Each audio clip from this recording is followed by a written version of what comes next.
Speculum Alchymiae, The True Glass of Alchemy or Mirror of Alchemy. Written by Roger Bacon. London, printed for William Cooper, at the Pelican in Little Britain, 1683.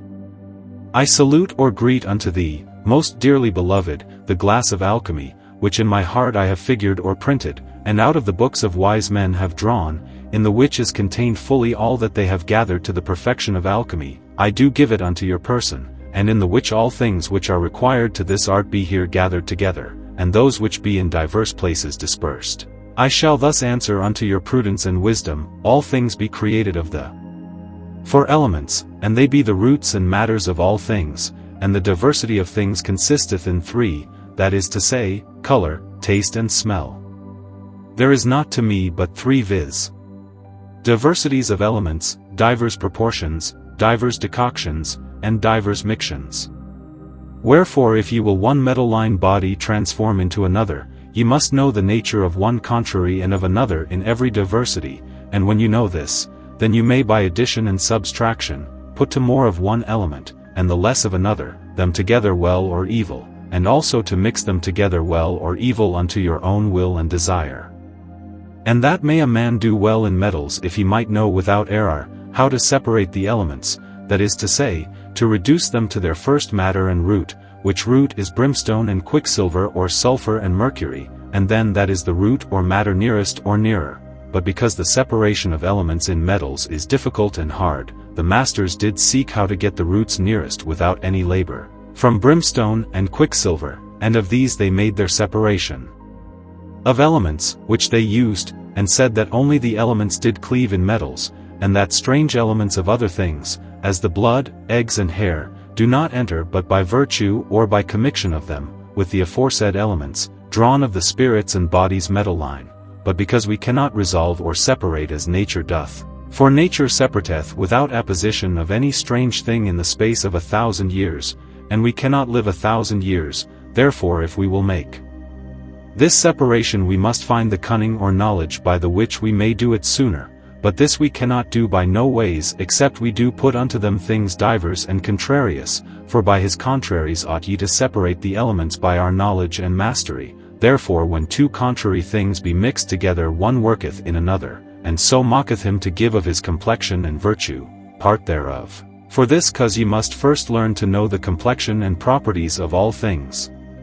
before you do enterprise to make commixion together in their proper natures. And it is needful that you know the works of nature which you intend to do, and how much and what everything doth give, of his nature and complexion, and how much, and what he lacketh of another complexion and nature, by the means of the working which you do, and by the nature of contrary things, which you do commix together, and if you do err in any of these, to know how much and in what, for if you know this, then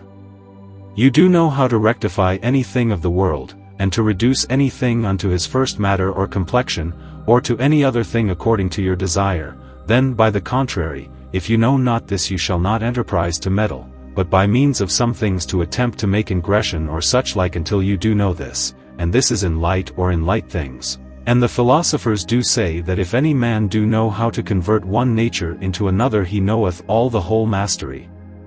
And Avicen doth say the same, that so it is, all your desire ought to be to this, for this which I have said be the beginnings or roots of alchemy philosophical and medicine.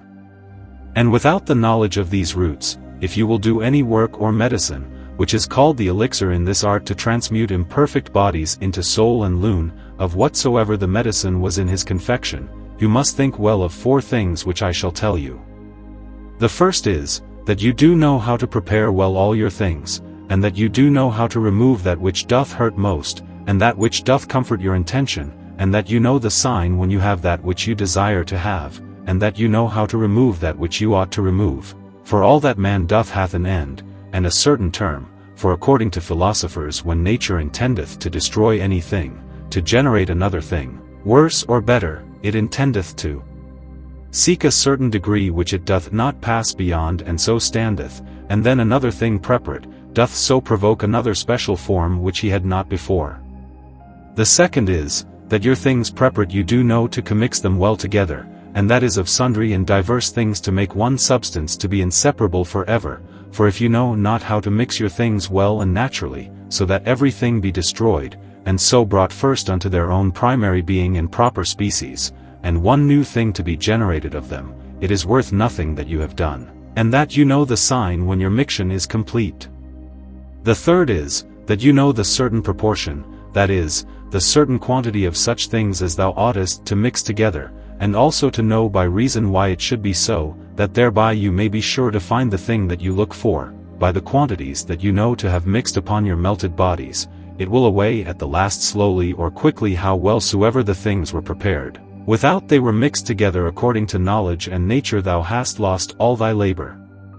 As much as the final complement doth contain, and that shall be well perceived in the examination thereof, when the body transmuted is put to examination in ashes or the test, for there he will consume and waste away according as there was too much or too little of his proportion at the first, but if the proportions were rightly mixed according to knowledge and reason, then it shall not do so. And Rhesus saith, if thou knowest how to convert loon into soul, thou knowest the contrary, that is to say, soul into loon. But to know to do this, there is a certain term and quantity hidden, which for to know thou oughtest not a little to study, that is to say, thou oughtest thereabout greatly to study, for Rhesus saith, that the wise men did never hide anything but quantity and weight, and we care not whether people do know it or no, for we have made and written our books unto you that understand what we mean, and to our sons and children.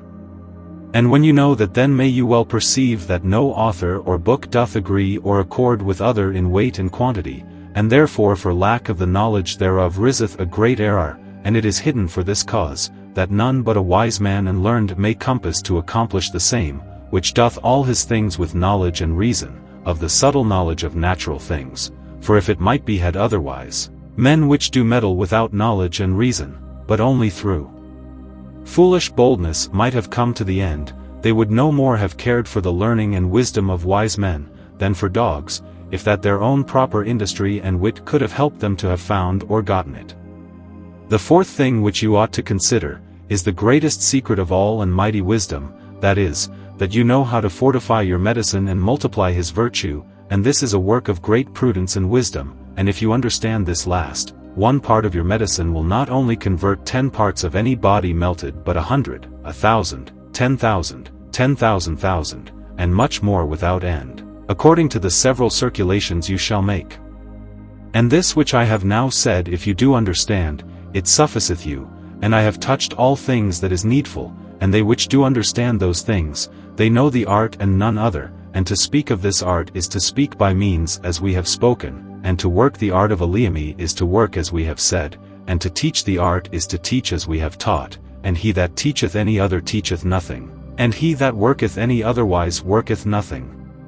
For whoso desireth this art, if he do err in any of the aforesaid articles he shall never come to good end, until he knoweth the foresaid articles, and the wise man saith that glass purgeth metalline bodies corrupt, and cleanseth them, for glass mocketh the metalline bodies of hard fusion, soft infusion, and this is a secret. And with salt bodies are calcined and dried, for salt doth cleanse the bodies inasmuch as he drieth up the sulphur which is in them, by the which humidity they stink and be black and burnable, for the bodies calcined is clean suffering the fire without stinking, and this is a great secret, but know you that it is spoken for another secret, which I will not show here, nor yet will write of it, for it is the secret of all secrets. For by that secret, when it is well and perfectly known, a man may come to the secrets of all other kinds, and of this secret, I have shewed you part, and if you know not that which resteth, I will declare no more neither by tongue nor pen. Now is ended the glass of alchemy which I have given for his name worthy the same, for in that you may when you will, behold, and see as in a glass contained all the articles pertaining to this art, which you should desire of wise men, I believe that the roots were never so gathered together as they be here, for the which, understand you, and bear it in memory according to knowledge, and that you do both hide and open according to reason, and as it ought to be, and not to shew it to every ribald according to the lightness of the mind, for then that shall be vile which now is precious. In all the aforesaid articles I will make you answer, if I have life and health, either by mouth writing or words, so that you shall understand it if God will, and thus in death the true glass of alchemy. One contains within itself the masculine and the feminine, therefore the hermaphrodite. 2 contains the masculine, the feminine and the spirit, 3 the body, the sun and the moon. It contains in itself 1 masculine and feminine, therefore hermaphrodite. It contains 2, masculine, feminine, and spirit, 3, body, sun, and moon. Finish.